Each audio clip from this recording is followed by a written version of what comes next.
the imagination principle when your creativity can't be contained. I want to talk about my experience with bicycles today. I love bicycles. I would say that a bicycle is perhaps the most quintessential single item of my childhood, as in this part of being a kid that is so natural and it continues through time. It's not limited by by trends. Things like say Pokemon was a huge part of my childhood, but kids move on from Pokemon. Well, it seems like Pokemon's been around for a while, but there's other trends. Like kids used to be all up into Transformers and G.I. Joe and troll dolls and all sorts of wacky commercial properties. No, a bicycle is a kid's best friend in some places. You know where? Where I grew up. And let me explain why. I grew up in a relatively new sort of suburban development. This was a subdivision in the modern sense. There were no sidewalks. There was virtually no walkability. There were no stores or anything by. It was just a maze of houses and some trees. There were some trees. It wasn't like the total, like absolute nothing but McMansions kind of suburban development. The ones where you go inside and everything is just chrome refrigerators and granite islands in their kitchen and those magic bullet devices that you can get from those advertisements on television. No, our house wasn't that bad. But still, as a kid, I couldn't just get up and walk to school. I couldn't walk to it. I lived pretty far away from every school I went to. I couldn't walk to a grocery store or a corner store or some kind of hangout spot or something. No, it wasn't like that. I would watch cartoons, things like Arthur the Aardvark, where they were 9 years old and they were hanging out at some sort of combination coffee shop, soda shop thing. And they had this main street in their town. I didn't have that. You know what I did have, though? I had a bicycle, and that's what got me around. Part of it was living in what I've been told, I don't know if this is true or not, but the largest subdivision in the state of Wisconsin. I had to learn it, and this was a crazy subdivision. It's one of those ones where they made the roads all tipsy-turvy, wobbly, I guess in order to give it more of an aesthetic feel to it. They didn't want some sort of grid pattern. It took me a while to get that all down. All that bike riding. So this is 9-year-old Brendan going around just trying to understand the world around him. It just seemed crazy. And there was a little park down the road, which I guess would be the one sort of community aspect of this very non-communal sort of area, with a lot of kind of like a marshy area, which was probably owned by somebody that was trespassing. And I just had a awesome time trouncing through all this marsh area and setting up forts, and then it would get all flooded in the spring. Oh, that was a lot of fun. And I was able to get there because of my bicycle. But it was right around, I would say, probably around 7th, 8th grade, that I realized, wait, I'm finally old enough. I can cross over the busy, dangerous road and make it to things outside of my subdivision. Oh, and that's where the fun started. I ended up discovering all these cool hiding places, all these other nature-y spots out and around. And then, as I approached high school, I started riding at miles an end to other towns. Yes, that was right. I could leave the house. I could go to grocery stores. I could go to dollar stores. I could go to the library. And my goodness, did I go to the library, and all of them around the county, because the libraries were all linked together, as many libraries in communities across the United States are wont to do these days. I had a sense of freedom. I was liberated. I didn't have to just hang around my parents' house all day during the summer. That's the funny part. That's the irony of rich folks. They buy this house in this newly developed subdivision where there are no sidewalks. It's right by the highway. There is nothing that the kids can walk to. There is no sense of community. Everybody just trusts each other. There's nothing around there to do. And then, and don't forget, they also send the kids to a private school that is 20 minutes or more away and have to be driven there and back. And then the parents wonder why their kids do nothing but play video games. I had a bike, and that's what gave meaning to my days. I remember that age, right around that time you were going through puberty, but you weren't old enough to get a job. Around freshman year of high school, the older part of middle school, I had summer break, and I was filled with this great sense of uncertainty. I had all this time. What was I supposed to do with it? I couldn't work, so my dad couldn't harp at me about getting a job. But I didn't just want to sit around the house like I knew a lot of my friends were doing, playing RuneScape, a matter of fact. RuneScape or MU or whatever, those MMORPGs that I never got into. I could ride my bike. But each bike ride wasn't just a ride. It wasn't just some like leisurely stroll around. No, I strapped on a helmet. I had a mission, and I was going somewhere. Whether it be this new spot, some field I would find, and I would go meditate in it, or reflect on the leaves of grass like I was Walt Whitman or something. Or I would have to go to a particular store and buy something for $1. I had to have something going on, or else I just felt like I was going to die around the house. I also didn't want to have to clean. Bicycles, thus, made my childhood have an aspect of adventure, an aspect of wandering, a sense of trying to understand the community around me. I developed a sense of geography. I expanded upon my just imagined sense of the things going on. I had so many experiences of riding through back roads, meeting friends, at their houses and things. Yeah. You know what really sucks when you're a kid and you live where there's no public transportation and all your friends live 20 plus minutes away from you? You can't walk to your friend's house. Like I said, they're like 20 minutes or more away from you. And then it's this huge ordeal about parents know the other kid's parents, whether if your parents are the super suspicious type that are convinced that every potential friend could also be a potential drug dealer. I mean, it's awful. I just wanted to like hang out and go around and chill. I didn't want to be under this panopticon of my of my overly concerned parents. I'm joking, of course. But seriously, as a 14-year-old, those were real concerns to have. Maybe not valid concerns as I get older, but by the time I got into high school, people knew me as the guy who rode his bike to school. By the time I went to college, everyone rode a bike around. Part of it was because I lived in one of the most bike-friendly cities in the United States, Madison, Wisconsin, which was awesome, by the way, having this city with like actual bike lanes and just a great biker spirit, cyclist spirit.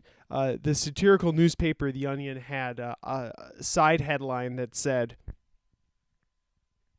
"Everybody in bike shop seems to know each other." And I laughed so hard at that because that is so true. It is so true. You go into any bike shop, you just feel like you're entering this like little cult where they all know each other. There was one bike shop I remember going into, and there was the guy at the counter, mind you, and he had, I swear, like 20 piercings. He had his full lower lip encased in rings and his nose in rings. And he had like a whole bunch of like really high flying neck tattoos, and it's just he's probably a great guy, but he looked like the kind of person that would just never be hired by any place except for a bike store or a tattoo parlor or a piercings place. And it just reminds me about Just how cool the whole biking posse can be. When I moved to Syracuse for a short time, I discovered that that city too has a huge problem in so much that it's extremely difficult to get around without a car, making it necessary to ride a bike to a lot of places. Syracuse, for example, has the 6th largest mall in the United States. Yes, the pride of the community. It's Destiny, USA. And it's Destiny where the N and the Y in Destiny are capital letters. Get it? Destiny, New York, USA. Oh, yeah, they're all clever like that. So whenever I'd want to go see a movie there late at night, I would have to hop on my bike. I would have to ride through the downtown. I would have to get onto this bike trail, ride the bike trail along the river, get off the bike trail, go on another trail that goes through sort of like a little development pond lake part, get up onto the busy road, swing over into the parking lot, and bam, I was there at the mall.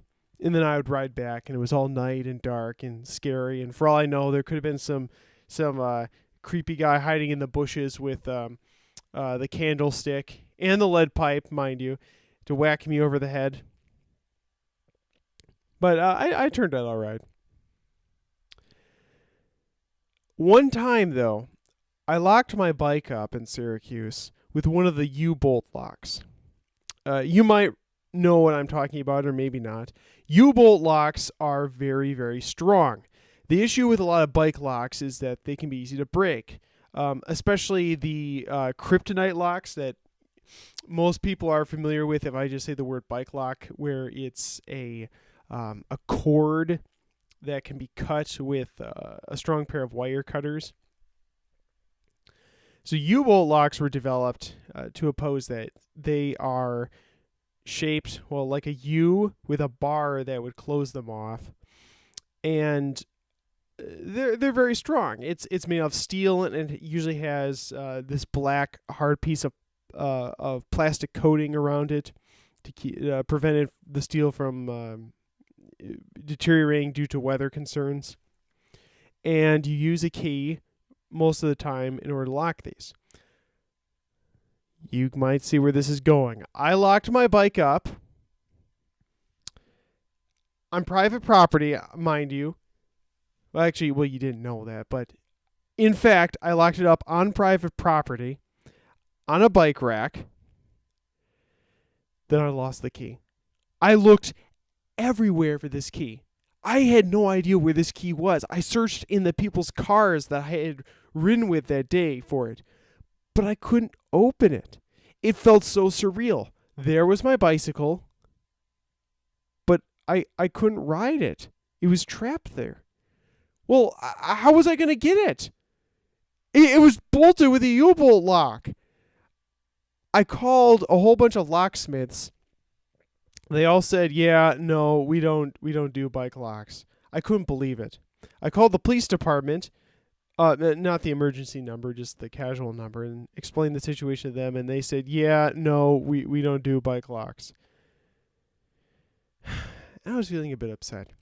So I went to the bike store. I saw the cool biking dude with his forearm tattoos, and I said, "What am I going to do about this?" And he said, "Well, there is a trick for a lot of the bike locks, because the lock that you have, as I had described it to him, is discontinued. It's called a barrel lock, and the key has more of a cylindrical sort of shape to it. And they generally make keys for these locks differently now." So he said you can take a Bic pen. You can take the actual pen part of it out, so you just have the plastic, the plastic part of the pen, and jam it into the key part of the lock, and it can open. I saw some videos online, and I thought, okay, well, this might actually work, and I might save myself, because I like this bike. I want to be able to ride it. I don't want it just to be out too long. I tried 4 times. 4 times with a different pen each time to open it up, and it never opened up. It just did not work. And I felt awful, and I also felt kind of creepy because what if somebody just saw me on this? And this was a building, and even though I did stuff at this building that some of the people knew me, not everyone else did. This building also had a child care place on it, so there's all sorts of adults walking by with their kids. And what would they do if they just turned over and saw some creepy-looking guy like me hunched over a bicycle with a pen trying to break it open? How would I explain this? Well, it failed all 4 attempts. I was getting kind of upset at this because I couldn't just leave the bike there. So I thought, and I watched some more videos, and I decided there was only one way out of this. I was going to have to break it. I went back to the building.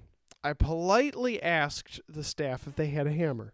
And they said, yes, as a matter of fact, we do have a hammer. And I said, may I please use it? And they said, yes, of course. I took this hammer. I went back. I grabbed the lock. And I hammered it over and over and over again until it broke open. It took about 20 blows, and I managed to crack the lock open without harming the bicycle. I was just wailing on that like in the Stanley Kubrick film, 2001: A Space Odyssey. Like that monkey man ape character in the beginning with a bone. I was whacking it, and I could just see it breaking a little bit more and more open. It was so satisfying. And every time that I hit the hammer down on the lock the right way, I could just feel the kinetic energy flowing through my hand, through my wrist, through my forearm, through the hammer, directly into that lock. And I knew that it would be no match. It would be no match for my caveman instincts. Oh, I broke that lock open. I grabbed that lock. I threw it into the garbage, and I rode the bike back home, and I felt great. So the moral of the story is bicycles are a very powerful invention. They mean a lot to a lot of people. They mean a lot to me. And they provide the gift of autonomous transportation. That cannot be minimized. Autonomous mobility. And for that, I was willing to go absolutely crazy on a lock in a private environment where there were parents with little children looking at me. And I think those children, if they were exposed to bikes the same way I had been, they would understand.